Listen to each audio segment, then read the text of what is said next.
నమస్తే ఎడ్ ప్లస్ ఛానల్కి స్వాగతం. రవికిషోర్ మాన్కర్ మీతో. అందరూ హెల్తీగా ఉండాలని కోరుకుంటూ NVS 2024 non teaching recruitment exam general Hindi practice set 8కి స్వాగతం సుస్వాగతం అండి. ఇక్కడ ఆంధ్ర అలాగే తెలంగాణ నుంచి ఎవరైతే ఎన్విఎస్కి నాన్ టీచింగ్ పోస్టులకు అప్లై చేస్తారో వాళ్ళ కోసం అయితే జనరల్ హిందీ తెలుగులో ఎక్స్ప్లెయిన్ చేస్తున్నామండి. సో ఇది 0 లెవెల్ టు హీరో లెవెల్ అండి. ఇది అంటే నాకు ఏమీ తెలియదు అన్న వాళ్ళు కూడా అయితే ఈ వీడియో చూసినట్లయితే చాలా క్లియర్గా అర్థమవుతుందండి. సో ఇప్పటిదాకా మీరు ఇంకా చూడకపోయినట్లయితే కింద ప్లేలిస్ట్ అయితే చేయడం జరిగింది, జనరల్ హిందీ ఇన్ తెలుగు అని చెప్పేసి. సో మీరు అక్కడ నుంచి కూడా చూసేయచ్చండి. NVS recruitment general Hindi in Telugu అని చెప్పేసి మీరు అక్కడ నుంచి చూసినట్లయితే ప్రతిదీ నెంబర్ వైజ్గా అయితే సెట్స్ అయితే ఇవ్వడం జరిగింది. ఒక్కొక్క దాంట్లో సెట్ వైజ్ అయితే మనం ఒక్కొక్క టాపిక్ అయితే తీసుకోవడం జరిగింది కాబట్టి అవన్నీ కూడా మీకు వెళ్ళిపోతాయని చెప్పి భావిస్తున్నానండి. అయితే మీరు చూసుకున్నట్లయితే మనకు ఎగ్జామ్లలో కొన్ని పోస్టుల్లో 10 మార్కులకు ఉంది, కొన్ని పోస్టులు 15 మార్కులకు ఉంది. అలాగే ఇక్కడ చూసుకున్నట్లయితే దీంట్లో నెగిటివ్ మార్కింగ్ ఉంది కాబట్టి ఇది చాలా కీలకంగా మారుతుంది. అందులో చాలామంది రిక్వెస్ట్ చేయడం జరిగింది, మాకు ఎన్విఎస్ సంబంధించి ఏదైతే ఉందో జనరల్ హిందీ తెలుగులో ఎక్స్ప్లెయిన్ చేయండి అని చెప్పేసి. సో ఇది గ్రామర్ ఉంటుంది కాబట్టి దీంట్లో మనం తెలుగులో లాగా లింక్ చేసి కోరిలేట్ చేసి మనం చెప్తాం కాబట్టి మీకు తొందరగా అర్థమవుతుందని నేను భావిస్తున్నాను. ఇంతకుముందు మీరు ఆదరించినట్టుగానే ఈఎంఆర్ఎస్ 2023కి ఆదరించినట్టుగానే దీన్ని కూడా ఆదరిస్తారని భావిస్తున్నాను. లైక్ చేయండి, అలాగే షేర్ చేయండి. ఫస్ట్ టైం చూస్తున్నట్లయితే ఛానల్ని సబ్స్క్రైబ్ చేసుకుని పక్కన గంట సింబల్లోకి ఆల్ అని సెలెక్ట్ చేసుకున్నట్లయితే నేను చేసే ప్రతిదీ కూడా మీకు మొదటగా నోటిఫికేషన్ రూపంలో అయితే వస్తుందండి. మరి ఈ క్లాసు ప్రతిరోజు ఉదయం 10 గంటలకైతే ఉంటుంది, ఎగ్జామ్ అయ్యేంత వరకు కూడా. ఇంకా ఇప్పటి వరకు అయితే డేట్ రాలేదండి. అయితే ఇక్కడ ఒక గుడ్ న్యూస్ అండి. సో ఇంకా ఎవరైతే ఎన్విఎస్ నాన్ టీచింగ్ రిక్రూట్మెంట్ పోస్టులకు అయితే అప్లై చేయలేదో వాళ్ళకైతే లాస్ట్ డేట్ మళ్ళీ పొడిగించడం జరిగిందండి. మే 7 నుంచి మే 15 వరకు అయితే మీరు ఆన్లైన్లో అప్లై చేసేసుకోవచ్చు. దానికి సంబంధించిన లింక్స్ అయితే మరి కింద డిస్క్రిప్షన్ బాక్స్లో కూడా ఇస్తున్నాండి, మీరు అక్కడ నుంచి కూడా అప్లై చేసేయచ్చు. సో మరి లేట్ చేయకుండా అయితే చేసుకుందాం. అయితే ఇంకొకటి ఏంటంటే రాత్రి 9:30 గంటలకైతే డిఎస్సి హిందీ కోసం ఎవరైతే ప్రిపేర్ అవుతున్నారో వాళ్ళకి లైవ్ సెషన్ అనేది ఇవ్వడం జరుగుతుందండి. సో ఆ లైవ్ సెషన్లో కూడా ఫ్రీగా మీరు పాల్గొని అక్కడ నుంచి మీరు క్లాస్ అని కూడా చూడొచ్చు. సో దానికి సంబంధించి మరి పీడిఎఫ్స్ కూడా అయితే మనం ఇవ్వడం జరుగుతుంది కాబట్టి టెలిగ్రామ్, ఫేస్బుక్, వాట్సాప్లో కూడా మీరు జాయిన్ అవ్వచ్చు. దానికి సంబంధించిన లింక్స్ అయితే కింద డిస్క్రిప్షన్ బాక్స్లో అయితే ఇచ్చానండి. సో ఈరోజు మరి మొదటి ప్రశ్న చూసిద్దాం. మొదటి ప్రశ్న మీ స్క్రీన్ ముందుకు చూడండి. ఉత్పత్తికే ఆధార్ పర్ శబ్దకే భేద్. సో మనం రోజు ఒక టాపిక్ అయితే కవర్ చేస్తున్నాం కదా. ఈరోజు శబ్ద అంటే వర్డ్కి సంబంధించింది మనం తీసుకొని రావడం జరిగింది. శబ్ద అంటే పదము, వర్డ్. సో మీకు తెలుగులో కూడా మనకు ఉంది కదా, ఏందంటారు, శబ్దము అని అంటారు. సో శబ్దము అంటే మళ్ళీ ఇక్కడ వేరే వాయిస్ అని వస్తుంది కదా, వాయిస్ అని వస్తుంది. కానీ మనం దీనికి ఇంకోటి చెప్పుకుంటే పదము అనుకోవడం మనం ఉత్తమం అండి.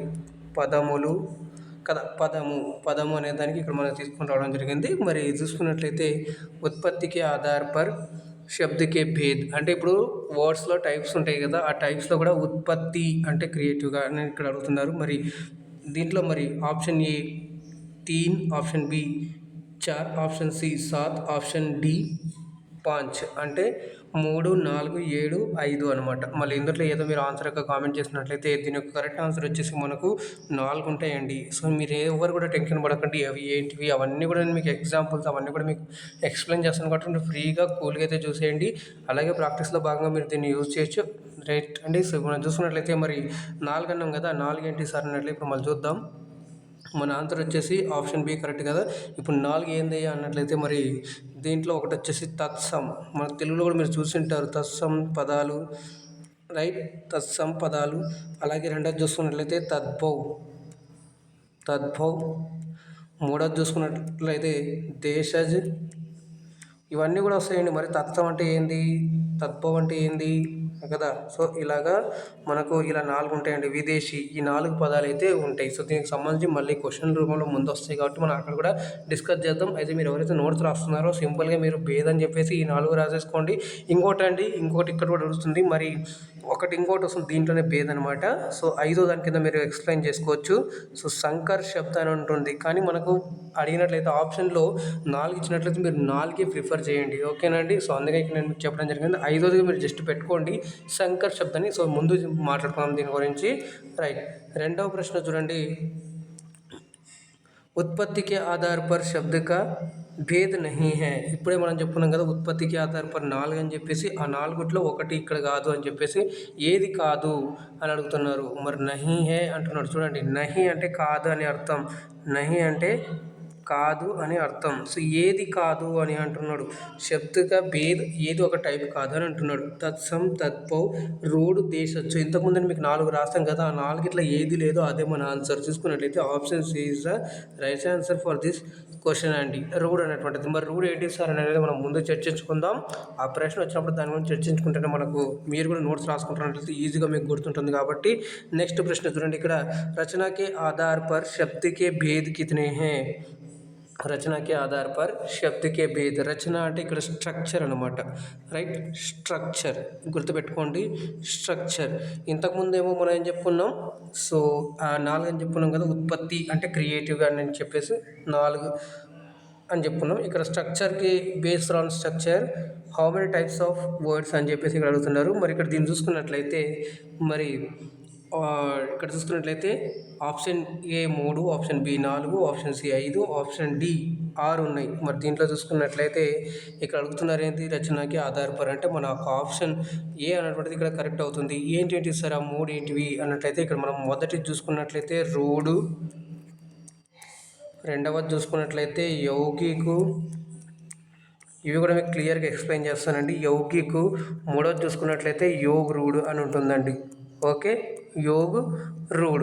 అయితే ఇక్కడ మీకు ఎక్స్ప్లెయిన్ చేస్తాను. ఈ రూడ్ అనేటువంటిది ఉంది కదా, దీన్ని మనం విడదీయలేం. మనం పదాన్ని విడదీస్తే ఇంకా అది ఏం అర్థం ఉండదు. నెక్స్ట్ ఇక్కడ చూసుకున్నట్లయితే యోగి కంటే 2 శబ్దాల కలయికతో కలిసి ఒక కొత్త పదం అనేటువంటిది ఏర్పడుతుంది. దీంట్లో చూసుకున్నట్లయితే మనకు సంధి, సమాస్ ఇలాంటివి వస్తాయి కదా, రైట్. సంధి వస్తుందండి ఎక్కువగా మనకు, ఇందులో సంధిలు వస్తాయి. సో మరి యోగ్ రూడ్లో చూసుకున్నట్లయితే మనకు సమాస్ అనేటువంటి పదాలు వస్తాయి. సమాసాలు చూసుకున్నారు కదా, దీంట్లో మీరు ఎగ్జాంపుల్ గుర్తుపెట్టుకున్నట్లయితే మీకు ఆ సమాస్ ఎలా చేస్తారో మీకు తెలుసు కాబట్టి, సో మనం అది కూడా చేసాం కాబట్టి మీరు చూడకపోతే కింద ప్లేలిస్ట్ ఇవ్వడం జరిగింది, అక్కడ నుంచి మీరు చూసేయచ్చు. మరి దీంట్లో చూసుకున్నట్లయితే యౌగికలో మీరు జస్ట్ సంధి అని గుర్తుపెట్టుకోండి. సంధి అంటే సందులు, సమాస్ అంటే సమాసాలు దీంట్లో అయితే వస్తాయి. సో దీని గురించి మనం ఎక్స్ప్లెయిన్ చేద్దాం. నెక్స్ట్ ప్రశ్న చూద్దాం. 4వ ప్రశ్న, రచనా కే ఆధార్ పర్ శబ్ద కా కౌన్ సా భేద్ హై? ఇప్పుడు రచనా కే ఆధార్ పర్ శబ్ద కా కౌన్ సా భేద్ హై అంటున్నాడు. రోడు, యౌగికు, యోగ్ రూడు, ఉపయుక్త సభి. కానీ ఇక్కడ ఒకటే అడుగుతున్నారు, యాక్చువల్గా ఒకటే అడుగుతున్నారు, కానీ మీకు ఆప్షన్లు ఏమో అన్నీ కరెక్ట్ అనిపిస్తున్నాయి. సో మరి ఏమవుతుందంటే option D is the right answer అవుతుందండి. ఏమవుతుందంటే ఆప్షన్ డి ఉపయుక్త సభి. ఎందుకు ఉపయుక్త సభి? ఉపయుక్త సభి అంటే మనం చెప్పుకున్నాం ఇంతకుముందు పైవన్నీ అని చెప్పేసి, ఎవరైతే రెగ్యులర్గా చూస్తున్నా వాళ్ళకి అర్థమవుతుంటుంది. సో మరి పైవన్నీ అనేటువంటిది అర్థం వస్తుంది. ఈ 3 కూడా మనకు దేంట్లో వస్తాయి అంటే మరి రచనకే ఆధారపడే వస్తాయి. సో అందుకని మనకు ఈ 3 కరెక్ట్ కాబట్టి పైవన్నీ అనేటువంటిది కరెక్ట్ అవుతుంది. 5వ ప్రశ్న చూడండి. అర్థ్ కే ఆధార్ పర్ శబ్ద కే కితనే భేద్ హై? अर्थ के आधार पर शब्द के कितने भेद हैं అని ఇక్కడ చూసుకున్నట్లయితే మరి 4, 3, 2, 7 అంటే ఇక్కడ ఏమంటే 4 అంటే 4 అండి. సో 4 మీకు నెంబర్ వేస్తాను. 4, 3, 2 మరి ఇక్కడ చూసుకున్నట్లయితే 7. సో ఈ మళ్ళీ ఏంటి అయ్యా దీంట్లో చూసుకున్నట్లయితే ఆప్షన్ సి ఎవరైతే ఇస్తున్నా ఎగ్దమ్ రైట్. అంటే మనకు 2 ఉంటాయి. 2 ఏంటి సార్ అంటే మరి ఇక్కడ చూసుకున్నట్లయితే సార్థక్, రెండవది వచ్చేసి నిరర్థక్. ఏందయ్యా సార్ మరి ఎలా ఇది గుర్తుపెట్టడం అంటే మనకు ఒక పదం ఉంది ఇప్పుడు. సో మీకు ఇక్కడ చూపిస్తాను చూడండి. కలం అనేటువంటిది ఒక పదం. సో ఈ కలం అంటే ఏంది, ఇక్కడ ఇంగ్లీష్లో మనం చూసుకున్నట్లయితే పెన్ను లేదా కలము, తెలుగులో కూడా కలము కదా. సో ఇప్పుడు దాన్ని తిప్పించి రాస్తాను. లకం అక్షరాలేమో సేమ్, కానీ నేను కొంచెం చేంజ్ చేసి రాసేసరికి ఇది కూడా పదమే, కానీ ఇది ఏమైంది, సార్థకమైంది. ఈ లకం వచ్చేసి నిరర్థక్, అంటే దీంట్లో ఎటువంటి అర్థం లేదు, నిరర్థకం లేదు. కాబట్టి మనకి ఇలా అనేటువంటిది గుర్తుపట్టాలి. ఇలా మనం క్వశ్చన్స్ని సాల్వ్ చేయాలి. ఇలా మనం క్వశ్చన్స్ని అర్థం చేసుకుంటూ ముందుకెళ్ళి మనం క్వశ్చన్స్ అన్నీ కూడా కరెక్ట్ చేయాలని ఆశిస్తున్నానండి. మరి అర్థకే ఆధార్ పర్ శబ్ద కా కౌన్ సా భేద్ హై? ఇంతకుముందు చెప్పుకున్నాం కూడా అర్థకే ఆధార్ పర్ 2 అని చెప్పేసి ఏంటి ఉన్నాయి ఇక్కడ చూడండి. సార్థక్, నిరర్థక్ అని కనిపిస్తుంది. కేవల్ ఏబి దోను అంటున్నాడు. సో ఇక్కడ మీకు పైన 2 కనిపిస్తున్నాయి, కానీ 2 ఆప్షన్ పెట్టలేకపోతున్నారు. 2 కరెక్టే, కానీ 3వది చూస్తున్నట్లయితే కేవలం ఓన్లీ ఏ అంటున్నాడు. ఓన్లీ అయితే ఆల్రెడీ పైన ఉంది కదా, సో అది కూడా మీరు పెట్టలేకపోతున్నారు. సో అప్పుడు ఏం చేస్తున్నారంటే మీరు ఆప్షన్ డి ఏదైతే ఉందో అది మనకి ఇక్కడ కరెక్ట్ అవుతుంది. ఏ అండ్ బి దోనో అంటే రెండు అని కూడా అర్థం అండి. దోనో అంటే రెండు అని కూడా అర్థం వస్తుంది. రైట్, ఇలాగ మనం చేయాల్సి ఉంటుంది. మరి ఇక్కడ మీరు జనరల్గా మీకు నేను ఒకటి చెప్పాలనుకుంటున్నాను. ఇక్కడ మీకు కొంచెం నోట్కి అయితే రాస్తానండి. మరి నార్మల్గా చూసుకున్నట్లయితే శబ్దకే భేద్ కిత్నే అని అనుకోండి. జస్ట్గా మీకు నేను ఇప్పుడు అడుగుతున్నాను, అర్థకే ఆధార్ పర్, రచనకే ఆధార్ పర్, ఉత్పత్తికి ఆధార్ పర్ అని చెప్పేసి మనం అంటున్నాం. కానీ ఇవన్నీ కూడా మరి చూసుకున్నట్లయితే శబ్దకే భేద్ అని జనరల్గా మీరు చూసుకున్నట్లయితే శబ్దకే భేద్ టైప్స్ ఆఫ్ వర్డ్ చూసుకున్నట్లయితే ఎన్ని ఉంటాయి అంటే మొత్తం 4 ఉంటాయి.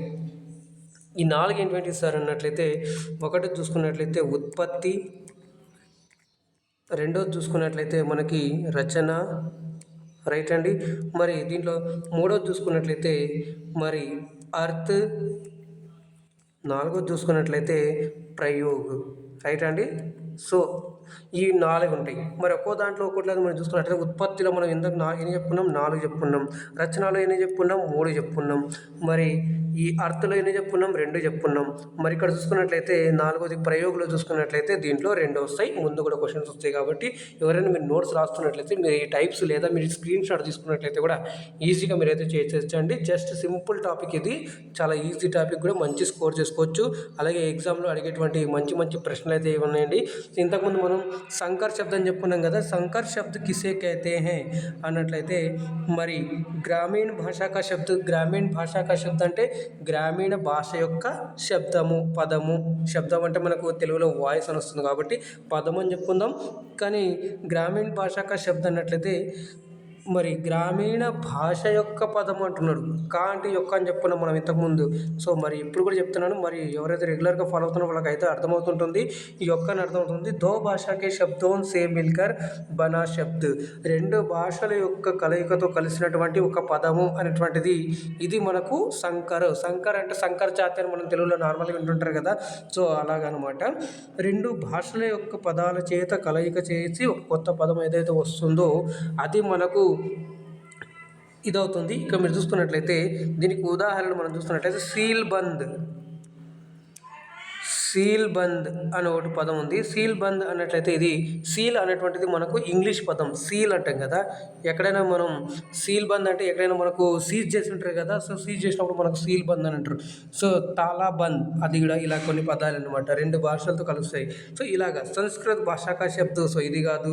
సో కోయి నహి, మన యొక్క ఆన్సర్ చూసుకున్నట్లయితే option B is the right answer అవుతుందండి. దీంట్లో రెండు భాషల నుంచి వచ్చినటువంటి పదాలతో కలిసి ఒక పదం ఏర్పడుతుంది, అది మనకు సంకర పదం అని చెప్పేసి అంటాం. రైట్. మరి నెక్స్ట్ 8వ ప్రశ్న చూడండి. एक से अधिक वर्ण से बनी हुई स्वतंत्र इकाई, स्वतंत्र सार्थक इकाई को कहते हैं అని చెప్పేసి ఇక్కడ ఉంది. ఇక్కడ చూసుకున్నట్లయితే స్వతంత్ర, ఇక్కడ మీకు క్వశ్చన్ కొంచెం పెద్దగా ఉంది, ఇవాళ లెంతీగా ఉంది. ఇది ఒకటి చూడండి. एक से अधिक वर्णों से बनी हुई स्वतंत्र सार्थक इकाई को क्या कहते हैं. మనకు ఇందులో ఇది మెయిన్ ఇంపార్టెంట్ అండి. ఏంటంటే స్వతంత్ర సార్థక్ ఇకాయికో, మనం ఇప్పటిదాకా ఏం చదువుతున్నామండి. సో ఇప్పటి నుంచి మనం ఇప్పటిదాకా ఏం డిస్కస్ చేస్తాం. సో మీరు కామెంట్ చేసి ఏం డిస్కస్ చేసామో దేని గురించో. సో ఇక్కడ చూసుకున్నట్టయితే option D is the right answer అవుతుందండి. శబ్దము గురించి. శబ్దం అంటే ఏందంటున్నాడు, కొన్ని అంటే 2 లేదా 2 కంటే ఎక్కువ వర్ణాలు, అధిక అంటే ఎక్కువ, అధికము ఎక్కువ, రైట్. మరి ఇక్కడ చూసుకున్నట్లయితే ఎక్కువ एक से अधिक वर्णों से बनी हुई स्वतंत्र सार्थक इकाई को, स्वतंत्र అంటే ఇండిపెండెంట్ అండ్ మీనింగ్ఫుల్. ఇండిపెండెంట్, ఇక్కడ సార్థక్ అంటే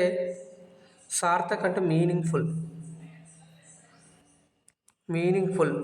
ఇకాయి అంటే యూనిట్, ఒక యూనిట్గా అయితే వస్తుంది, రైట్. మళ్ళీ ఇప్పుడు కాలము, ఈ 3 అక్షరాలు ఉన్నాయి. 3 అక్షరాలని మనం కలిపి ఒకటే చేసాం, ఒక యూనిట్గా చేసాం. సో దాంట్లో ఏమర్థం వస్తుంది, పెన్ అనేటువంటిది మీనింగ్ఫుల్ అనేటువంటిది వర్డ్ అయింది కాబట్టి ఇది మనకి ఏమవుతుందంటే శబ్దాన్ని అంటున్నాడు. మరి కింద ఇంకా ఆప్షన్స్ ఏమి ఇచ్చాడు, వర్ణ అంటే ఏంటంటే మనం ఏదైతే ఉచ్చరిస్తామో దాని యొక్క లిఖిత రూపమే వర్ణము అని చెప్పేసి అంటాము. వాక్య అంటే పదాల యొక్క కలయికతో కలిసేటువంటిది వాక్యము. సంధి అంటే 2 దగ్గర ఉన్నటువంటి వర్ణాలతో కలిసి ఒక పదాన్ని ఏర్పాటు చేస్తుందో అది మనకు సంధి అవుతుంది. ఇంతకుముందు క్లాస్ చేస్తాం, ఇంకెవరు చూడకపోతే కింద ప్లేలిస్ట్ అయితే లింక్ ఇచ్చాను, అక్కడ నుంచి కూడా ఆ వీడియోస్ అన్ని కూడా చూసేయండి. అక్కడ మీకు క్లియర్గా అయితే డౌట్ క్లియర్ అవుతాయి, రైట్. మరి నెక్స్ట్ చూద్దాం. 9వ प्रश्न, जिस शब्द में प्रयोग के अनुसार कोई परिवर्तन नहीं होता उन्हें क्या कहते हैं? మనం చెప్పుకున్నాం కదా ప్రయోగ్య ఆధార్ పర్ అని చెప్పేసి. ఆ ప్రయోగ్య ఆధార్ పర్ అంటే ఇక్కడ ప్రయోగ్య అనుసారం ఉంది. మరి ప్రయోగాన్ని బట్టి మనం యూజ్ చేసేటువంటి పదాలు ఎన్ని టైప్స్ అయ్యా అన్నట్లయితే మనం 2 అని చెప్పుకున్నాం. ఆ 2 వచ్చేసి మనకు ఇక్కడ ఇచ్చారు చూడండి. ఫస్ట్ది వచ్చేసి మనకి ఇక్కడ వికారి, రెండవది వచ్చేసి అవికారి శబ్ద అంటారు. అయితే దీంట్లో కూడా మళ్ళీ ఇంకా ఏదో అడిగాడు. ఏమడిగాడు? కోయి పరివర్తన్ నహీ హోతా. ఈ క్వశ్చన్లో మనకి ఇది ఇంపార్టెంట్. కోయి పరివర్తన్ నహీ హోతా అంటాడు. ప్రయోగ్య అనుసారం అర్థమైపోయింది. ఆ టైప్లో మళ్ళీ ఇంకొక టైప్ అడుగుతున్నారు. ఏమని? కోయి పరివర్తన్ నహీ హోతా ఉన్హే క్యా కహతే హై. అంటే ఆ పదం ఏదైతే ఉన్నాయో ఆ పదంలో ఎటువంటి చేంజ్ అయినటువంటిది ఉండదు. సో ఆ చేంజ్ కానిటువంటి పదాలని ఏమంటారు అని అంటారంటే మరి option A the right answer అవుతుందండి. అవికారి శబ్ద్ అని అంటారు. దాంట్లో మనకి ఎటువంటి ఇవైతే ఉండవు. సో నెక్స్ట్ చూసుకున్నట్లయితే వికారి శబ్దము అంటే ఏదైతే లింగ్, కారక్, వచన్, కాలు ఏదైతే ఉన్నాయో వీటిని అనుసరించి ఆ పదాలు అనేటువంటి యొక్క అయితే మార్పులు చెందుతూ ఉంటాయి. మార్పులు చెందినప్పుడు కొత్తగా ఏర్పడుతుంది కాబట్టి అది మనకి ఏమవుతుందంటే వికారి శబ్దాన్ని అవుతుంది. నెక్స్ట్ పద అంటే ఆ యొక్క వాక్యంలో ఉన్నటువంటి పదాలని మనం పద అని అంటాము. మామూలుగా చూసుకున్నట్లయితే మరి పదబంధ్ అంటే ఒక పదం యొక్క దానికి ఇప్పుడు సంజ్ఞా పదబంధ్, క్రియా పదబంధ్, విశేషణ పదబంధ్ ఇలా ఉంటాయి కాబట్టి సో మనకు పదబంధ్ అంటే కొన్ని పదాల యొక్క సెంటెన్స్లో కొన్ని పదాల యొక్క ఒక పదం కదా. సో ఒక చిన్న బాలుడు, మామూలుగా అయితే బాలుడు అని చెప్పొచ్చు, కానీ ఒక చిన్న బాలుడు అనేటువంటిది ఏమైందంటే ఒక పదబంధ్ అనేటువంటిది వచ్చింది. సో మనం రాబోయే క్లాసెస్లో కూడా ఒక్కొక్క టాపిక్ చేసుకుంటూ వస్తున్నాం కాబట్టి ఈ టాపిక్ మీద కూడా క్వశ్చన్స్ తీసుకొస్తాను. అప్పుడు క్లియర్గా అయితే ఎక్స్ప్లెయిన్ చేసుకుందాం. ఇప్పుడు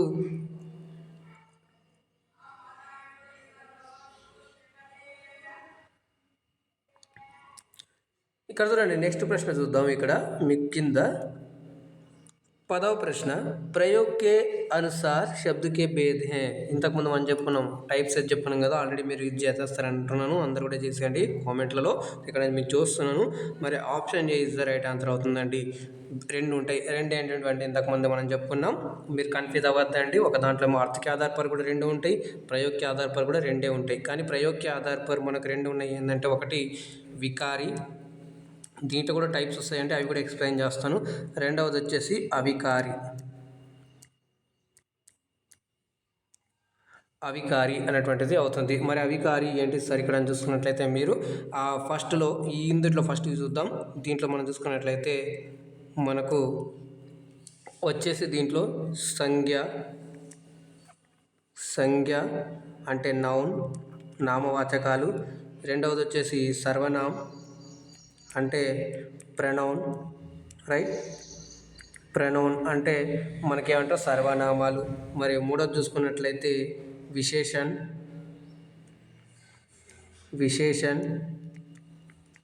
మరి నాలుగోది చూసుకున్నట్లయితే క్రియ.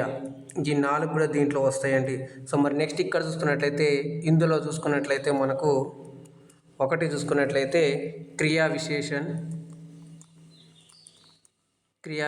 నేను మీకు వాయిస్ చెప్తాను కాబట్టి మీరు నోట్స్ రాసుకోవచ్చు. క్రియా విశేషణ్. 2 సంబంధ బోధక్ అని రాస్తారు, మీరు బోధక్ అని రాసుకోండి. నెక్స్ట్ సముచ్చయ్ బోధక్.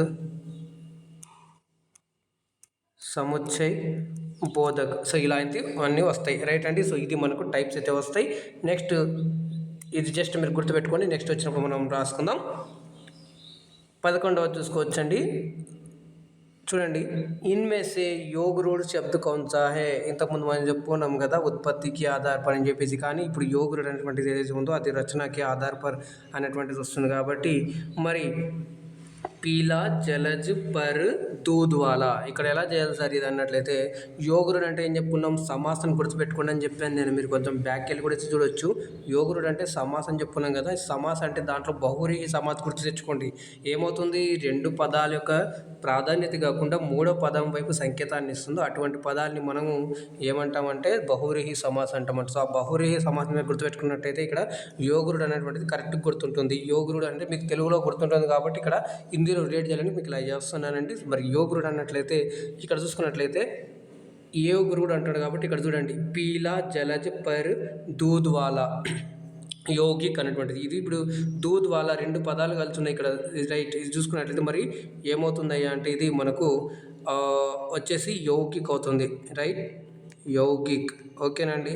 సో మరి ఇది చూసుకున్నట్టయితే మనకు ఏమవుతుంది అంటే ఫస్ట్‌ది మనం చెప్పుకున్నాం కదా రూడ్. రైట్. మరి ఇది చూసుకున్నట్లయితే పీల్ అనేటువంటిది కూడా రూడ్. అంటే ఈ పదాలని విడదీస్తే ఈ పదాలని ఇప్పుడు పీ అని ఉంది, లా అని ఉంది. కానీ ఇక్కడ చూస్తున్నట్టయితే మామూలుగా ఇవి రెండింటిని కలిపితే ఒక పదం వస్తుంది పీలా అనేటువంటిది. కానీ ఈ పీలా అనేటువంటిది ఏంది ఇక్కడ మామూలుగా అంటే యెల్లో అనేటువంటిది అర్థమవుతుంది 2 కలిపితే. ఇప్పుడు ఈ 2 కలిపామనుకోండి యెల్లో అనేటువంటిది అర్థమవుతుంది. అలాగే తీసేస్తాం అనుకో 2 అర్థాలు మారిపోతాయి, వేరే ఉంటాయి. సో అలాగా మనకి ఇది రూడ్ శబ్దంగా ఉంటుంది. సో మనకు ఆన్సర్ వచ్చేసి ఆప్షన్ ఏమవుతుంది? Option B is the right answer అవుతుంది. జలజ్. జలజ్ అంటే ఏందయ్యా అంటే మరి నీటిలో ఉన్న ఉత్పన్నం అయ్యేటువంటిది ఏంటంటే కమల్. కమల్ని జలజ్ అని చెప్పేసి అంటారు. సో ఇలా రెండింటిని కాకుండా మూడో దాని వైపు ఏదైతే ఉందో కమల్ని స్వాతి సంకేతాన్ని ఇస్తుంది. కాబట్టి మన ఆన్సర్ ఆప్షన్ బి అనేటువంటిది కరెక్ట్ ఆన్సర్ అవుతుంది. నెక్స్ట్ చూడండి 12వ ప్రశ్న. జిస్ శబ్ద కో తోడు నహీ సక్తే ఉసే క్యా కహతే హై. ఇంతకుముందు క్వశ్చన్ ఎక్స్ప్లెయిన్ చేసాం కదా, ఏమంటామంటే option A the right answer అవుతుంది. దీనికి రూడ్ అనేటువంటిది ఇక్కడ ఇచ్చారు చూడండి, యౌగికు యోగుడు కోయి నహి. రైట్. సో ఇలాగ సింపుల్గా అయితే మనం చేసేయచ్చండి. 13వ ప్రశ్న చూడండి. షహద్ శబ్ద హే. షహద్ అనేటువంటి పదం ఇక్కడ మీరు షహద్ అంటే ఏం సార్ అన్నట్లయితే మీరు హనీ అండి. రైట్. హనీ తేనె. రైట్. మరి తేనె చూసుకున్నట్లయితే అది ఎటువంటి శబ్దం సార్? తత్సం, తద్భవ్, దేశజ్, ఆగత్, విదేశీ. అంటే ఆగత్ అన్న విదేశీ శబ్దమే, విదేశీ అన్న ఆగత్ శబ్దమే. గుర్తుపెట్టుకోండి. ఒకవేళ ఆప్షన్లలో మీకు ఇలా ఇస్తారని చెప్పేసి ఇక్కడ స్లాష్ పెట్టి నేను ఇచ్చాను. మరి దీని యొక్క కరెక్ట్ ఆన్సర్ ఇచ్చినట్లయితే option D is the right answer అవుతుందండి. ఎందుకు సార్ అన్నట్లయితే మరి ఈ పదం ఏదైతే ఉందో షహద్ అనేటువంటి పదం మనకు అరబీ నుంచి అయితే రావడం జరిగింది. రైట్. అరబీ నుంచి అయితే రావడం జరిగింది కాబట్టి ఇది మనకు ఆగత్ శబ్దంగా అయిపోయింది. సో అంటే మనకు ఆ దేశం నుంచి, ఆ భాష నుంచి మనం తీసుకున్నాం కాబట్టి అది మనకు ఏమవుతుందంటే విదేశీ శబ్దం కిందకి వస్తుందండి. రైట్. నెక్స్ట్ ప్రశ్న చూడండి 14వ ప్రశ్న. యౌగిక్ కా ఉదాహరణ హే. యౌగిక్ కా ఉదాహరణ హే. చూడండి నాక్, హర, దశానన్, విద్యాలయ్. ఇప్పుడు చూస్తున్నట్లయితే మనం చెప్పుకున్నాం కదా మూడో సమాసం. మీరు దశానన్ చూసుకున్నట్లయితే దశముఖములు కలిగిన వాడు రావణుడు. బహురీహి సమాసం. బహురీహి సమాసం అంటే మీకు ఏం గుర్తుపెట్టుకోమని చెప్పాను? యోగుడు అని చెప్పేసి గుర్తుపెట్టుకోమని చెప్పాను. యోగురుడు. రైట్. మరి ఇక్కడ దీంట్లో చూస్తున్నట్లయితే దాన్ని ఎటువంటి లేదు, ఒకటే పదానికి అర్థం వస్తుంది. మళ్ళీ నెక్స్ట్ ఈ రెండు కూడా ఏవైతే ఉన్నాయో ఈ రెండు కూడా మనకి రూఢ్ శబ్దం అనమాట. దాన్ని విడదీసే ఎటువంటి పదాలు అర్థాలు ఉండవు దానికి. మరి నెక్స్ట్ విద్యాలయ దీంట్లో ఉంది చూడండి. విద్య అనేటువంటి శబ్దము, నెక్స్ట్ ఆలయ అనేటువంటి శబ్దం, 2 పదాల కలయిక ఉంది దీంట్లో. సో ఇది మనకి ఏమవుతుందంటే ఇది మనకు యౌగిక్. రైట్. యౌగిక్. మరి యౌగిక్ అంటే అర్థం ఏంటి సార్? యౌగిక్ అంటే కలయిక, కలయిక లేదా కూడిక. కూడిక. ఇలాగా మనమైతే ఆన్సర్ చేసినట్లయితే ఈజీగా మనం ఆన్సర్ చేసొచ్చు, మంచి మార్కులు సాధించవచ్చండి. మరి 15వ ప్రశ్న చూడండి. సర్వనామ్ కిస్కే అంతర్గత్ ఆతా హై. ఇంతకుముందు మనం చెప్పుకున్నాం కదా. సో ప్రయోగ్ కే ఆధార్ పర్ శబ్ద కే పేరులో వికారి, అవికారి అని చెప్పుకున్నాం. మరి ఆ వికారిలోనే మనకి ఇది వస్తుంది కాబట్టి ఇక్కడ ఆన్సర్ సింపుల్గా వచ్చేసి option A is the right answer అవుతుందండి. కానీ ఇక్కడ మీరు కన్ఫ్యూజ్ అవ్వచ్చు. చూడండి ఇక్కడ నేను మీకు సైకిల్ ఇచ్చాను. ఫస్ట్ మీరు శబ్దం గుర్తుపెట్టుకోండి. అందులో కేటగిరీ గుర్తుపెట్టుకున్నట్లయితే మీరు ఫస్ట్ వచ్చేసి తర్వాత ప్రయోగ్. ఆ శబ్దంలో మళ్ళీ 4 రకాలని చెప్పుకున్నా, అందులో ప్రయోగ్ గుర్తుపెట్టుకోండి. ఆ ప్రయోగ్లో మళ్ళీ మీకు ఇక్కడ ఏమి ఇచ్చారు? 2 టైప్స్ ఉన్నాయి చూడండి, అటు ఒకటి ఇటు ఒకటి. ఏంటండి? వికారి, అవికారి. రైట్. వికారి, అవికారి. ఇలాగా అంటే ఈ వికారి అంటే ఏంది? చేంజ్ అవుతాయి. చేంజ్ గుర్తుపెట్టుకోండి. ఇప్పుడు కూడా మనం సమ్మరైజ్ చేస్తాం. చేంజ్ అంటే అన్చేంజ్, అన్చేంజ్ అంటే చేంజ్ కావు ఈ పదాలు. రైట్. మరి ఇందులో ఇప్పుడు మనం చెప్పుకున్నాం కదా ఈ వికారి కిందికి మనది ఏమొస్తుందంటే సర్వనామం. సర్వనామం అంటే ఏం చెప్పుకున్నాం? సర్వనామాలు. సర్వనామాలు అంటే ప్రణవం. సో మనకు ఆప్షన్ ఏమవుతుంది అంటే option is the right answer అవుతుంది. రైట్. ఇది మన యొక్క ప్రశ్నకి సమాధానము. మరి ఇప్పటిదాకా మీరు మంచి అన్నీ కూడా కరెక్ట్ చేశారని అనుకుంటున్నాను. Move forward with positive vibrations అంటే. సో మీకు ఇది ఎలా అనిపించిందో మీ యొక్క ఫీడ్బ్యాక్ ఇచ్చినట్లయితే నెక్స్ట్ రేపటి క్లాస్లో దాన్ని అనుసరించి మంచిగా అయితే చేసే ప్రయత్నం చేస్తాను. అలాగే ఈ పేపర్ ఇవాళ మీకు ఎలా అనిపించింది? వాళ్ళ టెస్ట్ మీకు ఎలా అనిపించింది అంటే మోడరేట్, ఈజీ, హార్డ్, అలాగే ఎక్స్ప్లెనేషన్ ఎలా అనిపించిందో కూడా మీరు కింద కామెంట్ తెలియజేయండి. అలాగే మీ యొక్క సజెషన్ కానివ్వండి, మీకు ఇంకేమైనా ఒపీనియన్ ఉన్నట్లయితే కింద తెలిపినట్లయితే అవి కూడా మనం ఇంక్లూడ్ చేయడం జరుగుతుంది. అలాగే మీరు నన్ను టెలిగ్రామ్, ఫేస్బుక్, వాట్సాప్ కూడా ఫాలో అవ్వచ్చు. దానికి సంబంధించిన లింక్స్ కింద డిస్క్రిప్షన్ బాక్స్లో అయితే ఇచ్చానండి. లైక్ చేయండి, షేర్ చేయండి. ఛానల్ని ఫస్ట్ టైం చూస్తున్నట్లయితే సబ్స్క్రైబ్ చేసుకొని పక్కన ఉన్న సింబల్ నొక్కి ఆల్ అని సెలెక్ట్ చేసుకుంటే అప్పుడు నేను చేసే ప్రతిదీ కూడా మీకు మొదటగా నోటిఫికేషన్ రూపంలో వస్తుందండి. సో ఇక్కడ చూస్తున్నట్లయితే మరి ఎంతో ఓపికగా ఇప్పటివరకు అయితే మీరు ప్రతి ఒక్క క్వశ్చన్ని చాలా అర్థవంతంగా తెలుసుకొని కొంత జ్ఞానాన్ని పొందారనుకుంటున్నాను. అలాగే మీరు ఇప్పటివరకు ఉండి ప్రతి క్వశ్చన్కి ఆన్సర్ చేసినందుకు పేరునైతే అందరికీ ధన్యవాదాలండి. మీరు జాగ్రత్తగా ఉండండి, సురక్షితంగా ఉండండి. మళ్ళీ రేపటి క్లాస్లో కలుద్దాం. అందాక ధన్యవాదాలు. జై హింద్.